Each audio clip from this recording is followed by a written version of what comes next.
Bismillahirrahmanirrahim. Alhamdulillahirabbil alamin. Wassalatu wassalamu ala asyrafil mursalin. Makanya ketika kita berdoa di Fatihah, rungokno tenan. Ketika kita doa di Fatihah seperti ihdinas siratal mustaqim iku siratal ladzina an'amta 'alaihim. Mestine normale kan tunjukkan kami jalan yang lurus yaitu siratoka, jalan engkau ya Allah. Itu tidak seperti itu, tapi siratal ladzina an'amta 'alaihim, jalannya mereka yang telah engkau beri nikmat. Karena manusia enggak mungkin niru Allah langsung, mergo Allah itu mboten apa? Mangan mboten. Artinya kita ini bisanya niru ya niru wong ketemu wong, hadis ketemu hadis. Sebab itu ajane wong toreko ya ana benere ketika mengatakan wong kudu di guru.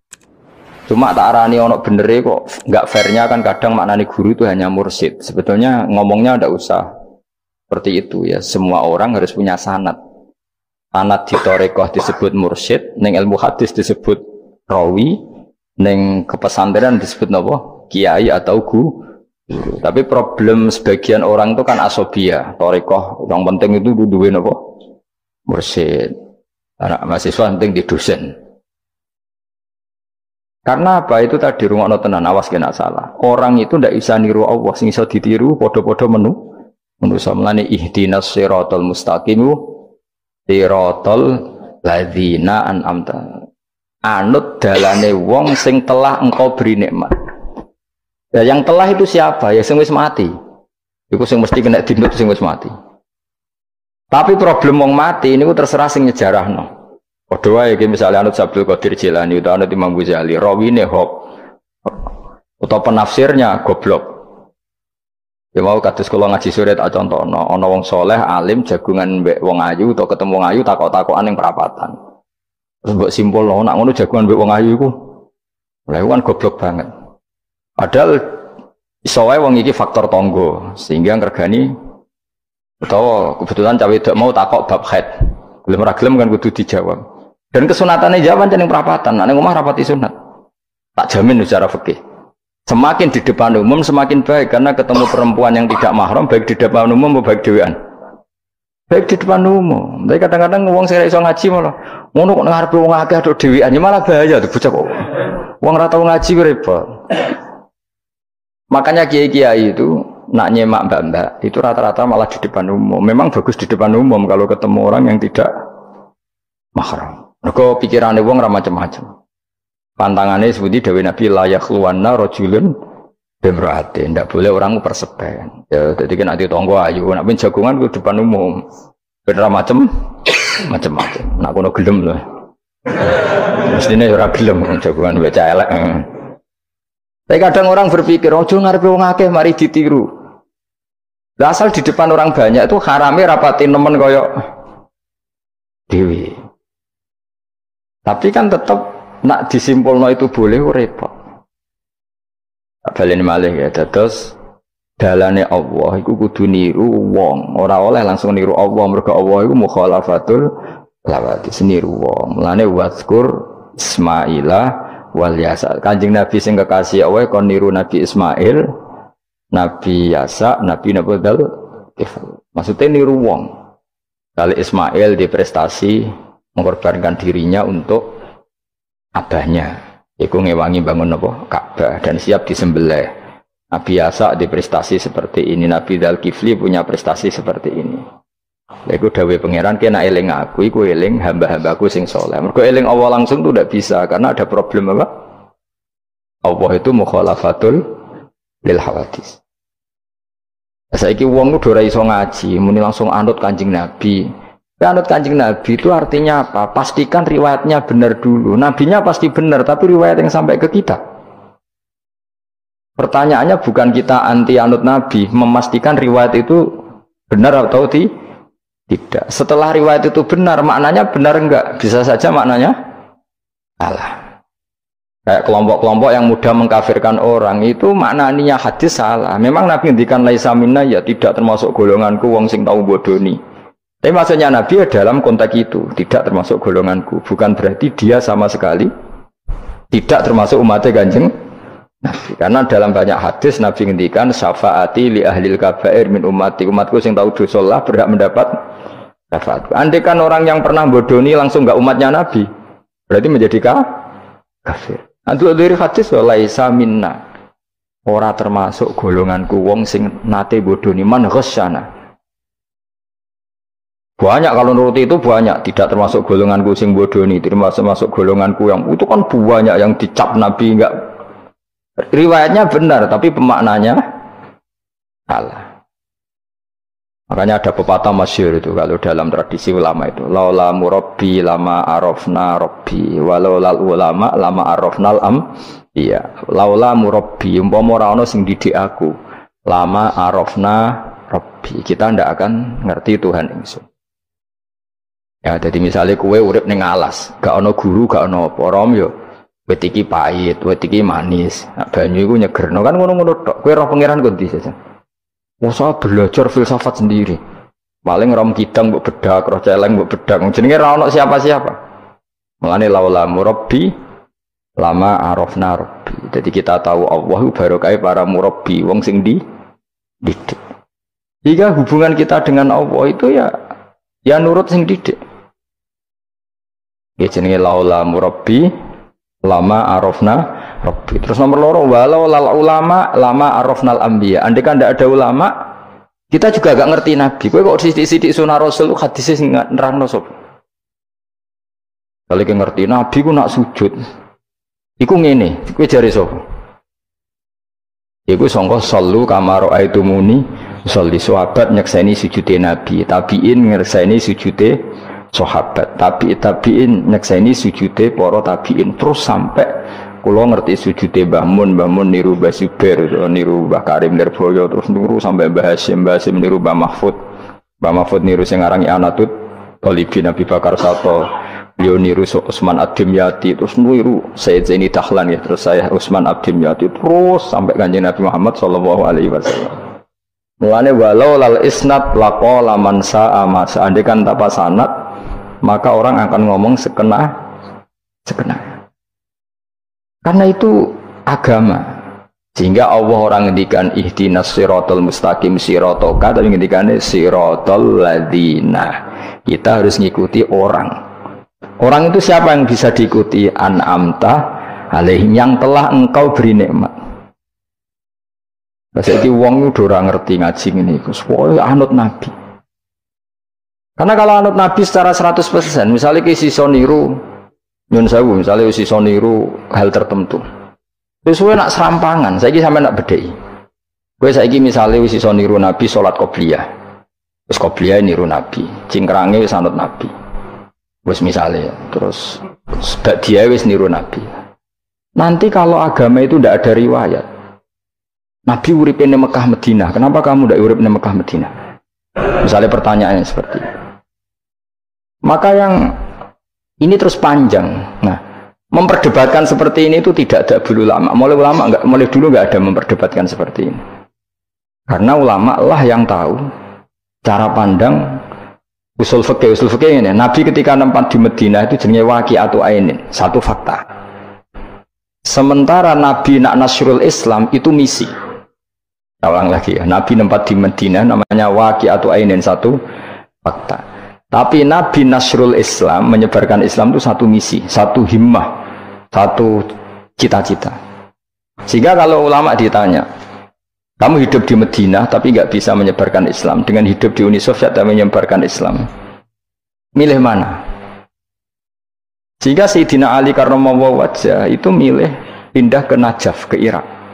Karena beliau menganggap Madinah sudah cukup aman Islamnya, aman peradabannya. Beliau ingin menyebarkan Islam di bawah kemana? Kufah, yaitu tenggene Najaf.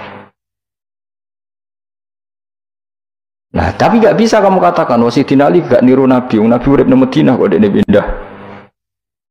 Pindah budi? Irak. Tapi karena pertanyaannya bisa dibalik. Nak tetap neng Madinah, orang Jawa nguyai segoro tahsilul asik. Karena mendakwai sesuatu yang sudah jalan. Tapi kalau ke Irak, menyebarkan agama. Waktu galeng ini, nak kue neng Papua, aku nggak masjid sebagai pendiri. Tapi nak kue neng kota, ngurmat masjid itu untuk opah, misalnya milih nanti. Cara gue golek ridane pangeran. Nah, misalnya seperti itu. Jadi ulama usul fikih yang tahu duduk perkaranya itu. Ya sudah, kita harus mengikuti ulama. Karena dia yang tahu, beliau-beliau ini yang tahu cara pandang. Mulane laulal ulama lama arafnal anbiya. Dulu ketika era murni itu orang sedekah itu biasa, mesti diterima. Hadiah ya biasa mesti diterima. Tapi ketika era Umar bin Abdul Aziz, beliau jadi khalifah, dulu seperti itu namanya sedekah, sekarang suap. Semenjak itu ada aturan baru, kalau orang sedang jabat kok dikasih hadiah orang berperkara itu enggak boleh karena potensinya.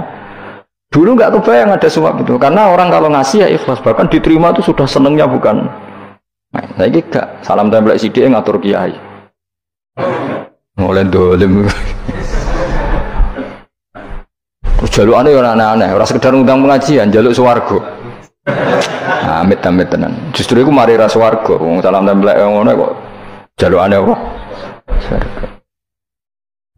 Jadi saya ulang lagi ya.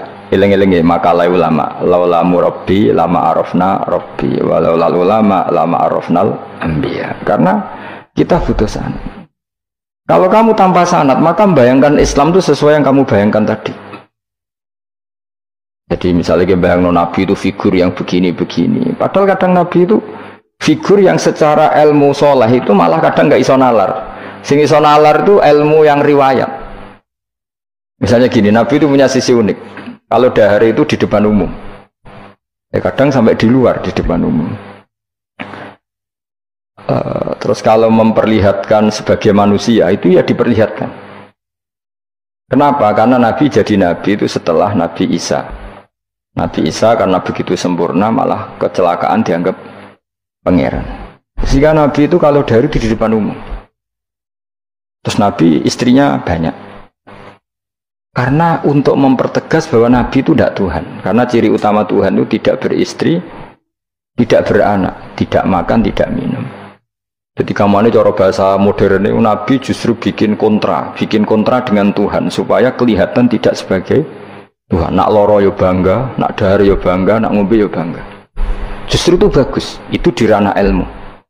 Tapi nak di ranah rasa, kowe kan seneng di panutan sing terkenal atau mangan. Terkenalir atau ngombe kan kesannya kan luweh keren. Tapi secara ilmu itu tidak bagus karena nanti ada potensi kecelakaan dianggap Tuhan. Itu contoh-contoh kecil. Jadi itu ilmu. Loh yang tahu itu ya tak ulang lagi ulama. Justru Nabi ketika sakit, ketika dipanah ya luka, ketika diantemi wong kafir ya berdarah-darah, itu bagus. Orang nggak perlu memitoskan Nabi itu orang yang misalnya nak dipanah rata tedas, dibacok rapopo. Iku gak Nabi pendekar jadi paham. Jadi tapi itu secara ilmu dan sahabat nggak pernah kecewa misalnya nyon sewu Nabi dipanah kok popo ya kecewa ya seneng aja. Karena mereka diajari Nabi aku itu gak pangeran. Tidak, ini saya cerita. Jadi andai kan agama itu tidak berdasar sanad, tidak berdasar ilmu, maka orang akan menghayalkan agama dengan pikirannya sendiri. Itu kan seperti orang idolakan Gajah Mada atau wah Gajah Mada terlalu sempurna sampai musno. Jadi gak ada kuburane, baliknya neng langit. Soalnya itu dintilah musno terus macam-macam. Nah bayangkan kalau agama disepertikan itu, betapa bahayanya. Makanya agama itu butuh apa? Sanad. Karena sanad ini yang menjaga konstitusi apa? Agama. Makanya eling-elingin apa? Laulal ulama lama arafnal anbiya walau la murabbi lama arafna rabbi. Kita tidak pernah tahu Tuhan kecuali. Nah maka guru ini posisinya kuat sekali. Saking kuatnya posisi guru, ya guru yang seperti ini sampai ada pepatah tadi man ta'allama bila sayhin fasehu setan. Orang belajar tanpa guru berarti gurunya itu setan. Karena ekstrimnya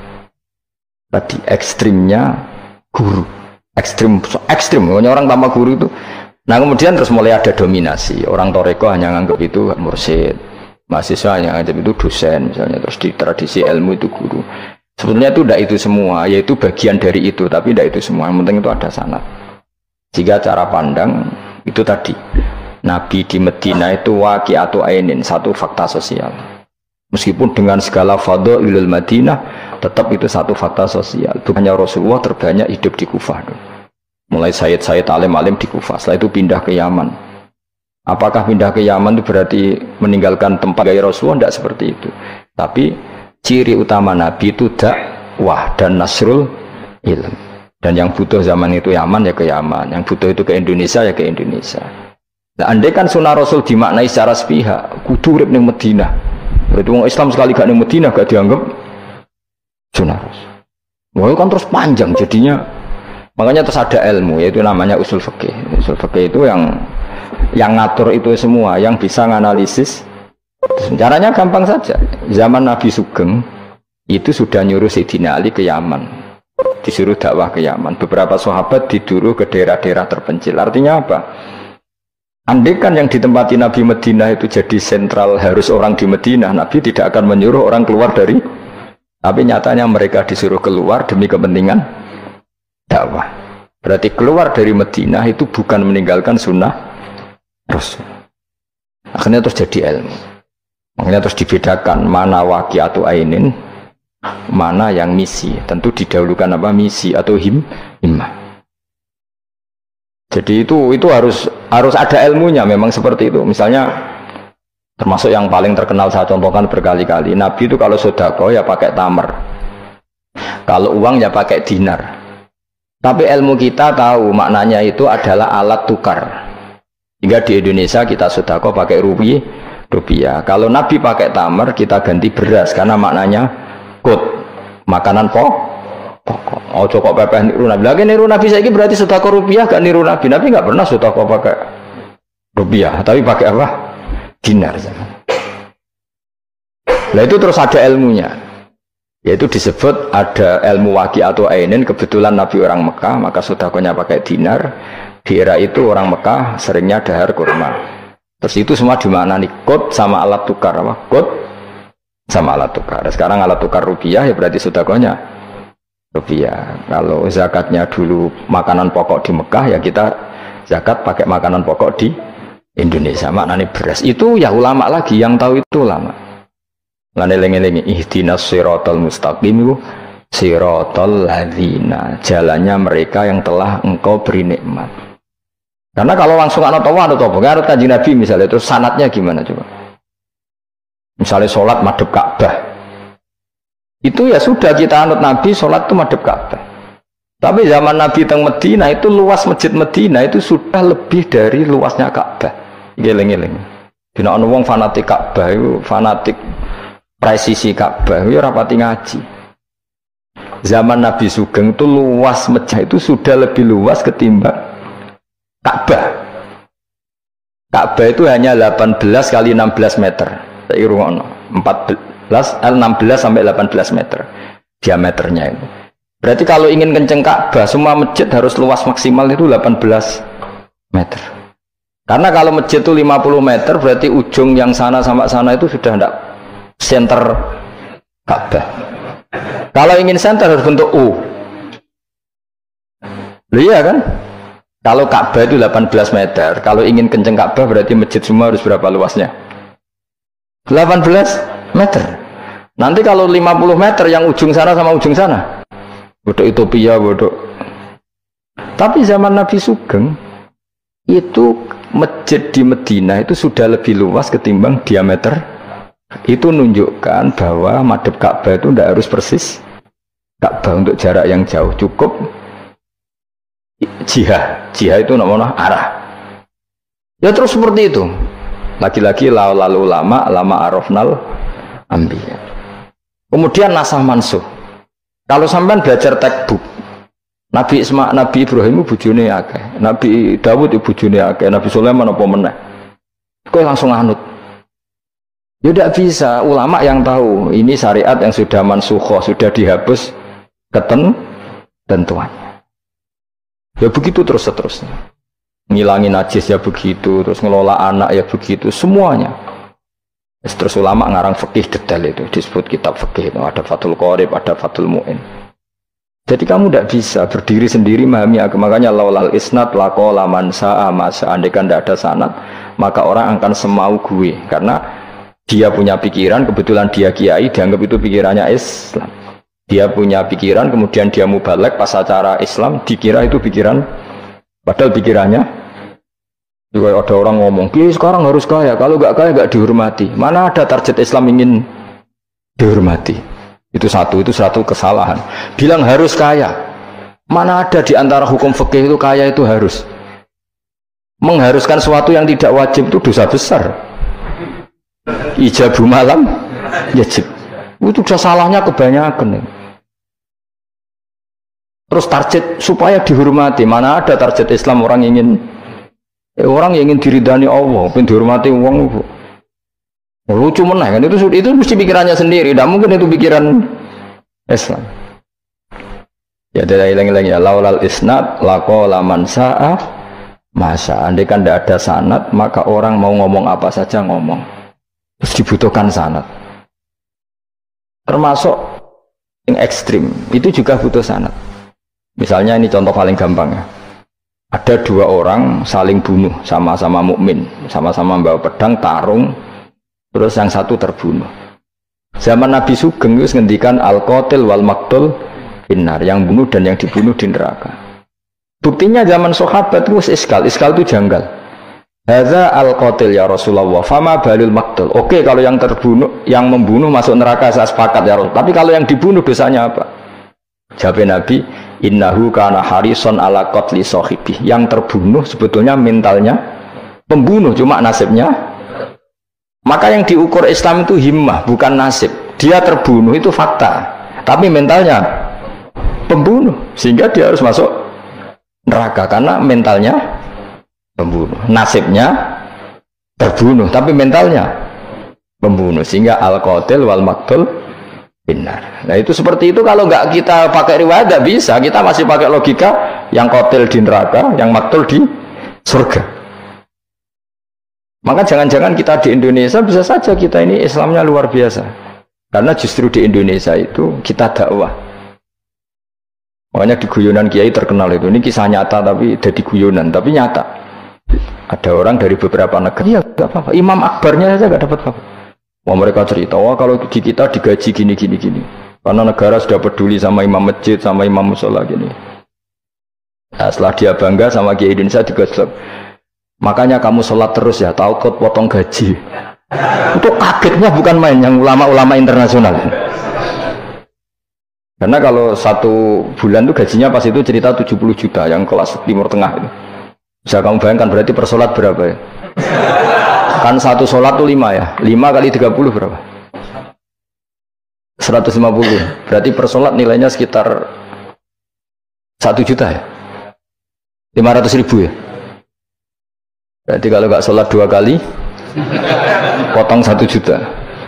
Oh, kagetnya bukan main ketika digojlok ulama Indonesia. Makanya kamu sholat terus ya, takut potong. Sakurnya Indonesia khair, Indonesia bagus kan ya, mergo ora usah napa? Ora usah gaji. Meskipun ya mutang-mutang bolak-balik. Nah ini cerita, yaitu guyonan, tapi itu masuk akal. Jadi kita ini jangan, kadang-kadang kita ini merindukan Indonesia kayak negara-negara di sana yang imam masjid diapresiasi oleh negara, muadzin diapresiasi, itu oke. Mungkin pada sisi negaranya bagus karena ngurus orang-orang soleh. Di sisi orang solehnya yang masalah karena mengganggu ikhlas. Jadi kayak wong kiai disuwani wong ayuhin.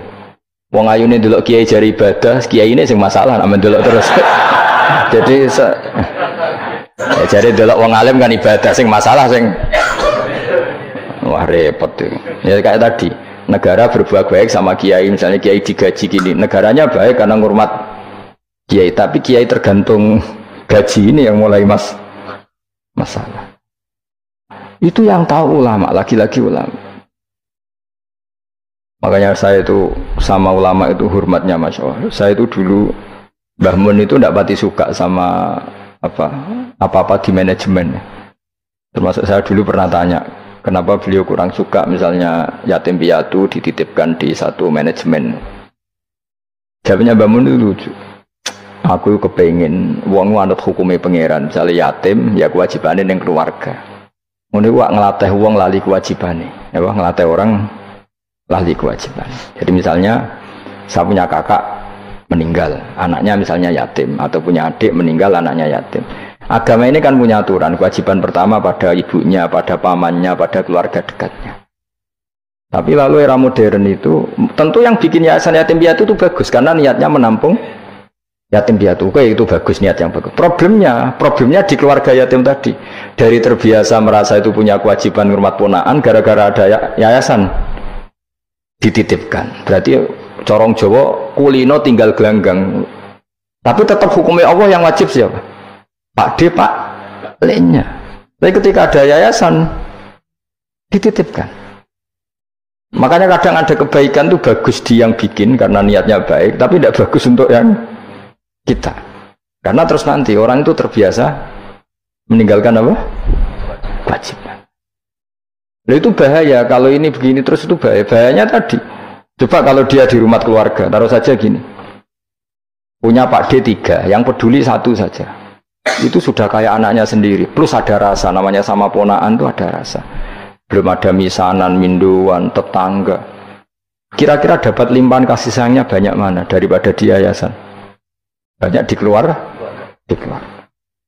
Meskipun yayasan tuh ya bagus, tapi tetap tadi nggak boleh orang itu meninggalkan apa?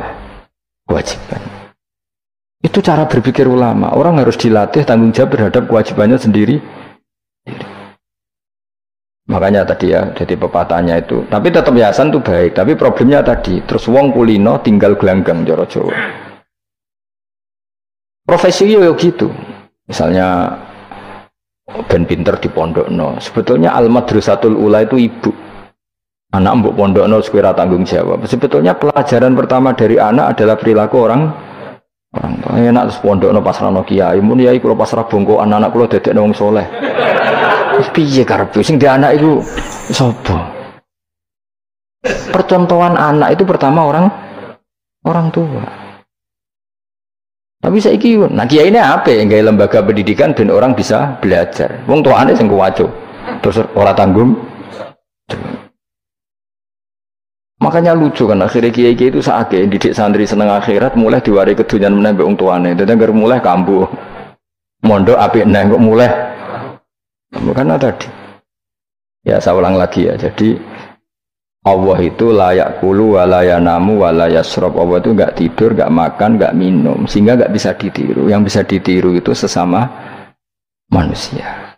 Mulane waskur Ismaila wal yasa wadal kifal nabu ihdinas siratal mustaqim siratal ladzina an'amta alaihim. Maka ketika kita nanti masuk surga tu faulaika ma'al ladzina an'ama Allahu 'alaihim minan nabiyyin was-siddiqin wasyuhada'i was-sholihin wa hasuna ulaika rafiqa. Jadi enggak bisa kamu soleh sendiri, itu enggak bisa. Karena kalau soleh sendiri pasti dipimpin khayal, itu tak jamin pasti dipimpin apa? Khayal. Hingga harus ada sanad. Ya, makanya laulal isnad laqala man sa'a ma sa'a. Andai kan enggak ada sanad, maka orang mau ngomong apa saja diomongkan. Makanya kita butuh nopo, butuh sanad. Kalau terusakan ya, terus nanti Rabbus samawati wa ma min ilahin illallahul wahidul qahar. Rabbus samawati.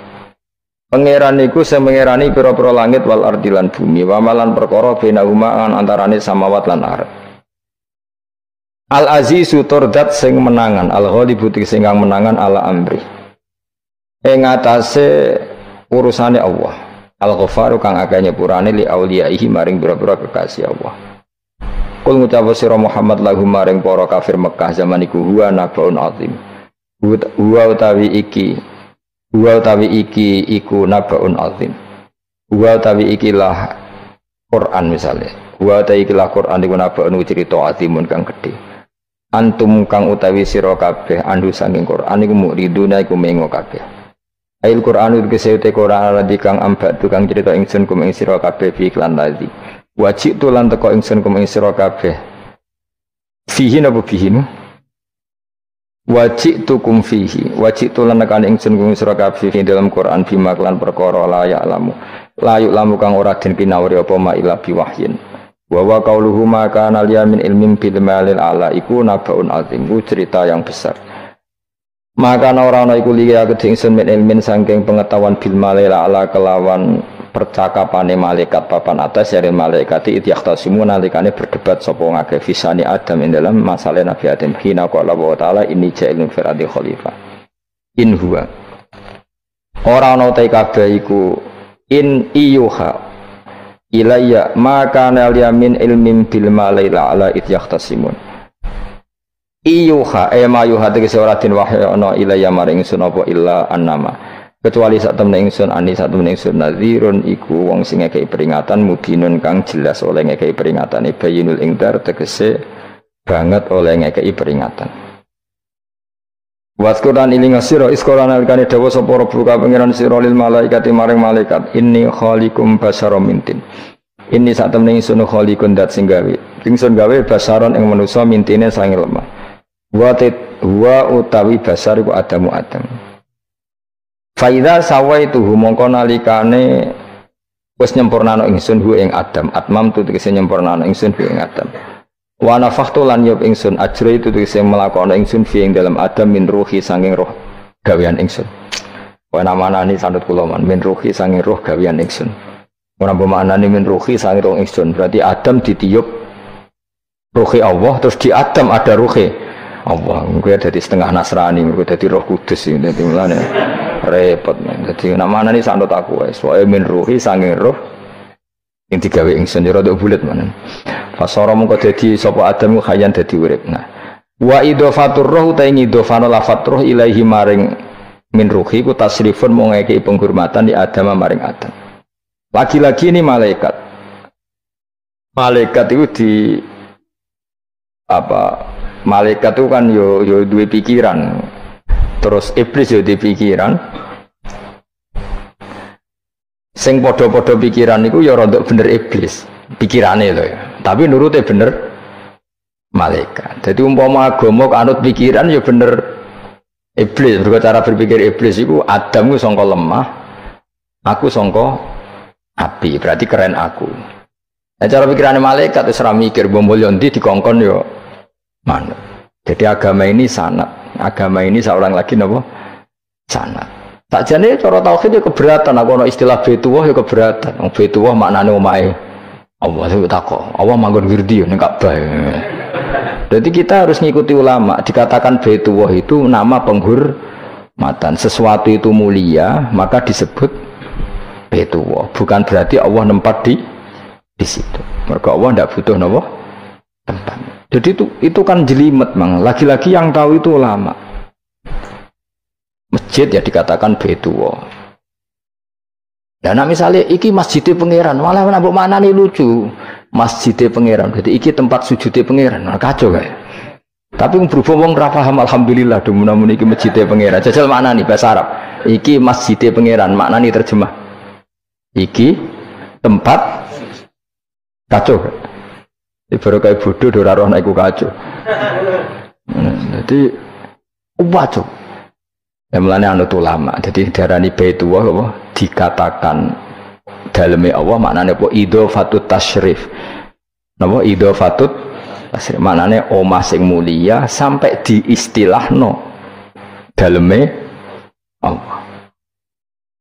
Wis kudu bulet ngono koyo niki napa? Wa idhofatur roh lahu napa? Tasrifun di Adam. Jadi orang kok wa nafakhtu fihi min ruhi Nabi Adam tak kaya rohku iku ora tapi sebuti tak tiup dari roh sing roh iku urusanku tapi ora ruhi Allah mboten. Niku jenenge apa wa idhofatur roh ilaihi napa tasrifun mok bentuk penghormatan di Adam maring Adam. Waruhu terro iku jismun jisim latifun kang alus Yahya kang dadi urip bi kelawan ikilah jisim Yahya kang dadi urip bi sebab ikilah jismun sapa alin sadu manusa binufudhihi kelawan tembusir roh fi fil jismi maka umangka napa njungkel sira kabeh lahu maring Adam sajidina hali sujud kabeh sujud tahiyatin kan sujud penghormatan keyakinan Imam Suyuti ini bil inhinai mok kelawan diluk di Imam Suyuti ya rada unik. Jadi pikiran Imam Suyuti itu, tapi itu tidak disepakati ahli tafsir. Ketika Adam diciptakan itu, ayo sujud, hanya diluk gini. Jadi tidak sampai sujud kayak sholat, itu pikiran Imam Suyuti. Karena Imam Suyuti itu masih meyakini sujud yang kayak sholat itu mukhtasun lillah, hanya untuk Allah. Itu pikiran Imam Sinten. Makanya beliau menafsirkan sujud itu hanya diluk. Tapi nak cara Senawi Banten umumnya ulama mengatakan ya nak malaikat itu sampai sujud kayak sholat.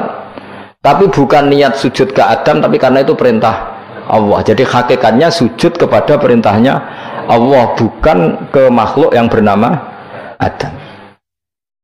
Artinya gini, pentingnya ulama ngendikan gini, tidak akan pernah ada syariat makhluk disuruh sujud ke makhluk. Lagi-lagi pentingnya ulama. Jadi tidak bisa, misalnya kamu berdasar cerita Nabi Adam, oh kalau gitu saya boleh sujud ke Nabi Muhammad, saya boleh sujud ke guru, tidak bisa. Selamanya tetap nggak bisa. Karena ketika malaikat sujud ke akatnya, mereka hanya sujud terhadap perintahnya Allah Subhanahu wa Ta'ala, bukan sujud ke makhluk. Karena sujud ke makhluk sampai kapanpun tidak pernah sah atau tidak pernah boleh. Jadi pilihannya dua. Nak dari Imam Suyuti sujudnya hanya apa? Diluk, kayak diluk pas apa? Kayak orang-orang Cina itu, pokoknya diluk gini. Kedua, atau memang kayak sujud pas sholat, tapi bukan niat sujud ke Adam sebagai makhluk, tapi sujud karena itu perintahnya Allah Subhanahu wa Ta'ala. Jadi hakikatnya sujud kepada Allah. Makanya kalau dalam ngaji-ngaji ulama itu agama ini dari awal unik. Allah melarang sujud kepada batu, tapi kita sholat itu madhep Ka'bah. Kemudian juga ada batu. Makanya kita harus menanamkan bahwa semua sujud itu lillahi ta'ala. Ya soal ada arah, ya penting arah. Nggak mau arah madhep segoro kidul, repot. Jadi arah itu mau dipakai kesepakatan untuk menunjukkan kalau kita muslim, arahnya sujud itu ke Ka'bah. Tapi tetap sujud kita hanya lillahi ta'alanya karena Allah. Saya ulang lagi ya, jadi itu pentingnya ulama. Hanya ada dua versi. Satu, malaikat tidak sujud kayak sholat, tapi hanya diluk. Ini cara Imam Suyuti, napa sujud tahiyatin bil inhina, napa bil inhina. Tapi kalau banyak ulama mengatakan ya sujud betul, tapi tidak niat sujud ke Adam, tapi tunduk kepada perintahnya Allah Subhanahu wa Ta'ala. Pas saja tamu kau sujud sapa al malaikatu malaikat kulluhum iskabene malaikat ajmauna halis kabene kabeh. Fihi ku tetap ing dalam dawuh kulluhum ajmaun takkidani utawa taukid loro yaiku kulluhum dan ajmaun illa iblis kecuali iblis. Wa ta iblis ku abul jinni ku abul jin karena ana sapa iblis ku benal malaikati antarane para malaikat. Istakbara sombong sapa iblis wa kana lan ana sapa iblis minal kafirina setengah sange wong sing kafir kabeh fi ilmillahi taala ing dalem ilmune Allah taala. Kala dawuh sapa wa taala ya iblis wa iblis ma manaka mau te apa iku mana ngalang-alangi apa maka ing sira. Antas juta ento sujud sira lima maring perkara kholaktu kang gawe ingsun biadaya kelawan tangan loro ingsun, maknane kelawan kekuasaan ingsun. Maknane yadaya di maknane nah mbek ulama. Mergo nak maknane tangan kok repot nah, berarti Allah duwe tangan. Terus dirubah mbek Imam Suyuti, diciptakan dengan tangan saya sendiri. Maknane apa? Tawalli itu tegese nguasani ingsun kholqo ing gawe Adam. Jadi Adam tak bikin sendiri. Manane wis pokoke ngono. Dadi biadaya itu istilah penghormatan. Bukan hakikatnya Allah bikinnya pakai tangannya. Wa hadza utawi iku tasyrifun iku bentuk penghormatan di Adam maring Adam. Fa inna kulla makhluqin mongko sak temene hakikate kabeh makhluk ya tawala nguasai sapa Allah khalqahu ing gawe kulla makhluk. Astakbarta am kunta minal alin. Astakbarta ana ta sombong sira al ana ing dalem saiki anis sujudi istifamu taubihin. Am kunta ana ta sira minal alin setengah sangge wong sing sombong-sombong kabeh.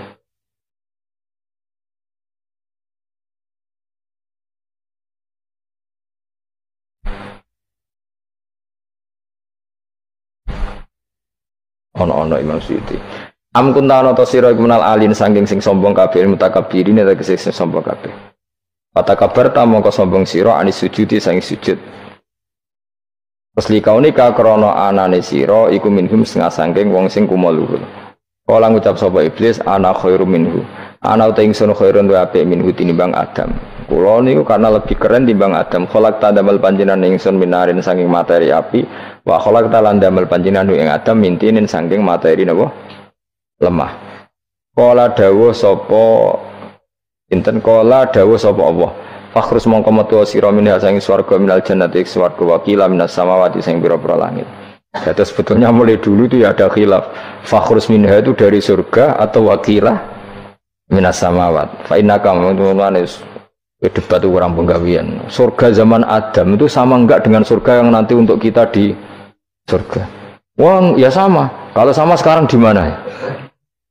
Mus ribet, wong nganggur-nganggur wis ribet. Wong fus warga ora mesti kok geger perkara kok. Mas parah. Ya si Yahudi takok anu niku takok anu kok. Yahudi. Kanjeng Nabi nanti takok wong Yahudi, Muhammad nak langit bumi ku sok ben hancur pas kiamat. Terus manusa sing mati mulai Adam sementara ditakok endi. Jadi nak takok ngono mirip so. Mirip Yahudi. Nak mirip Sugair apa-apa, nak mirip ngamure. Jadi agama ini selalu disoal pakai akal. Jadi agama tanpa akal ya iso berdiri, tapi kalau terlalu bawa akal itu ya repot. Ya makanya tadi itu pentingnya riwayat. Seorang lagi pentingnya apa? Riwayat. Makanya coro Imam Malik itu nggak suka sama agama di logika itu nggak suka. Karena nanti orang yang punya logika terus merasa lebih punya otoritas terhadap apa? Agama. Itu sesuai ngono agama itu angel oleh nerangno sampean tuh agama itu. Sampai saya kita bedai Nabi Adam diusir konti swarga. Terus swargane Nabi Adam saiki didakoni. Mergo swarga iku luase sak langit bumi. Lah nek iku saiki didakoni wong. Swarga lebih luas ketimbang langit. Kan enggak mungkin sesuatu yang luas diletakkan di yang sempit. Akhirnya Mu'tazilah gak percaya anane swarga zaman Nabi Adam. Jadi swarga sing cerita Adam itu tidak sama dengan surga yang nanti arduhas samawati wal ard. Dari ahli sunnah yo sono. Lah ning ndi wis ra roh pokoke ono. Ya itu kan sama-sama terus diterusno wong debat. Ya sudah guys. Nah, cara aku wis mlebu sik kok gampang nerangno nek wis bar roh. Secara teori kan gitu, ora roh kok nerangno sak usih roh. Ya sudah sampeyan mlebu swarga wae lagi apa? Lagi nerangno. Pas aku nerangno kowe ra ning swarga ya wis ra ketemu.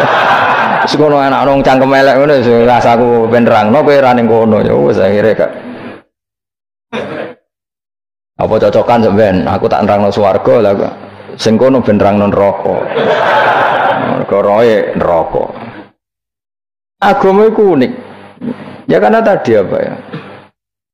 Dari awal agama ini kaum yakilun, tapi akal yang berlebihan itu ya mengganggu agama. Ya sudah makanya seorang lagi itu riwayat ya sebagian ini apa? Riwayat. Inna hadzal ilma dinun fangzuru amman ta'khuduna dinakum. Agama ini ilmu. Kemudian kamu harus dari sanad yang benar, ya. Dari sanad yang apa? Dari sanad yang benar. Ya sudah seperti itu. Mana cok kulon setuju model kayak sholat sunat safar tidak harus madhep kiblat terus.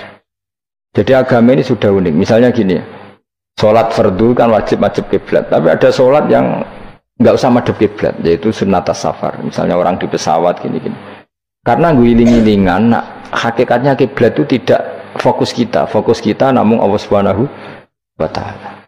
Jadi memang agama, tapi lagi-lagi itu butuh riwayat. Seorang lagi butuh riwayat. Kalau nggak pakai riwayat terus kok Abu Nawas kabeh. Karena tadi Amerika, seorang lagi Amerika, itu kalau dibor pas New York itu kena Ka'bah. Lah logikanya kalau arahnya pas itu kan bebas arah. Berarti orang Amerika oleh sholat bebas. Tidak bisa seperti itu ya, tetap anut konsensus ulama sana atau tradisi sana, kiblat itu ngambil arah mana karena dia pas ya. Bumi yang ada arah itu secara akal kan hanya rubuk 1/4. Makanya kalau kamu belajar falak itu ada rubuk, lainnya itu sudah tidak ada arah. Misalnya bumi bulat bola yang sama atas dikatakan sama-sama di atas ya, kadarnya hanya 1/4, lainnya itu sudah dikatakan samping. Makanya seperti Denmark itu ada daerah yang siang itu sampai 3 bulan, entah berapa siklus sekian puluh tahun. Ada yang lebih lama siangnya sampai 18 jam. Kalau di Eropa kadang puasa itu sampai 18 jam. Ada yang selalu nggak kena matahari kayak kutub utara, kutub selatan. Nah makanya kalau misalnya sholat itu ngikuti apa? Kalau ngikuti matahari, orang kutub sholatnya hanya maghrib, isya, subuh. Gak wajib poso atau ono rino misalnya. Ya tidak bisa seperti itu. Jadi kalau nuruti logika kan terus berdebat terus. Tapi kalau nuruti rasa sebagai hamba, Orang kutub butuh sujud sama Allah, orang kutub butuh loyal sama Allah dengan memperlakukan puasa. Ya sudah, akhirnya kita harus puasa. Nah, lalu kalau ukurannya matahari, mereka tidak punya matahari. Memangnya puasa itu penyebabnya wujudnya matahari apa penyebabnya loyalitas sama Allah Subhanahu wa taala? Loyalitas. Kalau penyebabnya matahari ya berarti kalau nggak ada matahari nggak usah apa? Nggak usah seperti itu cara berpikir. Makanya ngikuti ulama. Karena ulama yang tahu tradisinya Allah dan Rasul. Ya seorang lagi ulama yang tahu tradisinya Allah dan Rasul. Meskipun ya kadang saya enak dewe ulama. Mergo ya kadang ya mau kalau bolak-balik ngomong gak diterangno mbek cangkem elek ora paham-paham. Makanya masyhur itu ada kiai di debat sama orang rodok PKI. Pak Kiai, kalau setan dari api masuk api kan biasa. Terus susahnya apa? Mau materinya dari api. Terus Kiai ku mek lemah, swawarna raine. Loro dong, nggih sakit. Kalau jare wong kok lemah, kena lemah kok loro. Karena serak kena diterangno. Manusia materinya kan dari tanah, berarti kena dipendem urip-uripan. Piye aja? Ya loro ya. Lah ya jare kok lemah kok dipendem ning lemah kok. Karena dijelaskan pakai lisan yang baik gak paham-paham. Sebenarnya kita ini ingin selalu baik, tapi ada orang-orang diterangkan cara baik-baik itu. Kayak misalnya ana wong kondo, Gus kula niku bojo kula cerewet ngene-ngene, apike kula pegat. Dicereweti bojo mbek diarani duda lara ndi? Lara diarani duda isen. Kowe payu rabi dicereweti, ambek ra payu rabi jomblo, sakit mana? Sakit distatuskan jomblo. Malah kena dicereweti sabar prestasi baru. Mesti wong diwolak-walik. Lan jare sekolah tas malan kula seneng mbek Imam Syafi'i. Kowe dirasani wong ning ngarepmu, diomongi, ambek dirasani seneng ndi? Seneng dirasani cara kowe. Cara Imam Syafi'i bukti kewibawa, buktine ngomong ning ngarepmu rawani. Jadi Imam Syafi'i itu rileks urip. Ya Aba Abdillah, orang yang tadi muji-muji jenengan tuh kalau di luar maki-maki jenengan. Jadi alhamdulillah. Kok bisa itu kan bukan pengkhianatan. Berarti saya wibawa. Di depan saya enggak berani gitu. Wong iku suwan Imam Syafi'i, ya cium tangan ya hormat. Tapi setelah di luar menghujat. Singkat cerita dilaporkan ke Imam Syafi'i. Orang yang tadi nyium tangannya jenengan itu di luar ngerasani jenengan. Jadi Imam Syafi'i, alhamdulillah berarti aku wibawa. Mendengar kurawani. Ya dianggap enteng saja. Terus ada orang misoi Ja'far Shadiq. Sayyid Ja'far Shadiq itu Sayyid putune Nabi, orangnya soleh alim, gurunya Abu Hanifah. Di antaranya gurunya Abu Hanifah itu Sayyid Ja'far Shadiq. Itu kalau dihujat orang diomongin ini, dimaki-maki. Sampai ke rumah. Pas mau masuk rumah, kamu masih ingin maki-maki saya? Iya. Tak tunggu sampai selesai. Setelah selesai, sudah, sampun, sudah. Masih emosi orang, sudah. Kamu misoi saya berdasar apa yang kamu ketahui. Yang tidak kamu ketahui lebih banyak, maka saya tunggu. Izin sampai terus ketika ditanya, kenapa engkau sabar ketika jenengan saya pisui? Orang ini akhirnya tobat, mencium tangannya, mencium lututnya. Jawab saya Ja'far Shadiq ini. Aturahu tu'sokurhan, aturahu yu'sokurhan. Orang nggak paham kalimat itu, tapi tak terangkan. Ben dadi wali. Kowe roh pangeran, ya tahu. Sing durakani pangeran tuh banyak enggak? Yang maksiati pangeran tuh banyak enggak? Ya banyak. Yang pangeran sing di langit bumi wae dimaksiati, apa meneh di rumah aku. Akhirnya terus, jadi orang-orang soleh itu cara berpikir itu di luar kapasitas kamu. Apa ya? Mereka itu hanya Allah, taunya itu hanya Allah. Aku kan enggak egois, harga diri. Mana ada agama berdasar harga diri itu kalau dalam bahasa Arab disebut hamiyat al-jahiliyah, itu gengsi apa? Jahiliyah. Makanya ketika saya berkali-kali cerita itu, ada seorang ulama dipanggil tetangganya nom. Setelah sampai situ, sudah kembali, saya tidak butuh kamu. Setelah sampai rumah dipanggil lagi, sudah kembali lagi sampai 3 kali. Ulamanya tetap ceria, tetap nyaman. Ketika ditanya, kenapa engkau tetap nyaman? Wahai pemuda, kamu itu tetangga saya. Kata Allah dan Rasul, nak ku iman be Allah Rasul kon ngapiki tangga. Lah kon ngundang aku ya teko. Ya seneng wong nuruti perintahnya. Ketika kamu nyuruh saya kembali, ya saya kembali. Memang itu keinginan kamu. Kowe tanggaku, aku kon nurut mbek tangga. Aku ora urusane mbek kowe. Aku mau nyaman mbek perintahe Allah. Nangis pemuda tadi itu tobat. Kalau kamu kan warga diri orang kok dipimpong. Nes gak bakat wali blas. Jadi orang dulu itu nyaman. Karena pikirannya namun Allah Subhanahu wa ta'ala. Umar bin Abdul Aziz itu termasuk khalifah paling soleh setelah periode sahabat. Itu mau kapundhut itu sewantai. Ketika keluarganya menangis, kenapa kamu menangisi saya? Ya karena engkau mau mati. Memangnya kalau mati mau kemana aja? Ila khairi madhubin ilaih, ke zat terbaik. Terus aku mbok kon urip awar kowe gak jelas iso ngrumat aku ta ora. Anak Allah malah jelas. Saiki apik ndi urip mbek wong ora jelas sampai sing jelas. Ya wis kapundhut. Kowe kan gak mati ku wedi. Dosane akeh. Lah mungkin nak urip terus ra dosa apa tengene. Gaya tok wis. Dosa kula cek kathah Gus kok mati terus. Ya malah apik mati biar dosa meneh. Biasa wae nek apik mati biasa karena potensinya kamu urip suwi ku dosane apa taat meneh. Ya jawab. Potensi nih. Dosa meneh apa taat meneh? Apa ya dosa ya taat. Terus pas mati, pas taat atau pas dosa? Ya ora usah ngono biasa ya. Ape mati, mati ae matur pangeran Gusti nak saene mati nggih. Mati mawon nak saene urip nggih. Urip mawon Gusti semua anut jenengan wis. Zaman kula urip sing ngrumat nggih jenengan, nggih sampean mati sing ngelola nggih napa? Jenengan pun donya sing ngurusin jenengan. Kan sebenarnya kalau kita berpikir itu kan nyaman. Zaman kamu hidup yang mengendalikan jantung, paru-paru, oksigen juga Allah. Dan kamu nggak tahu caranya, tahu-tahu hidup. Tapi setelah mati dikubur kamu iskal. Lalu sistem pernafasan saya gimana setelah saya mati? Memangnya zaman yang donya kowe roh. Oh karena ada oksigen. Terus oksigen wujudnya karena apa kowe ya ora roh?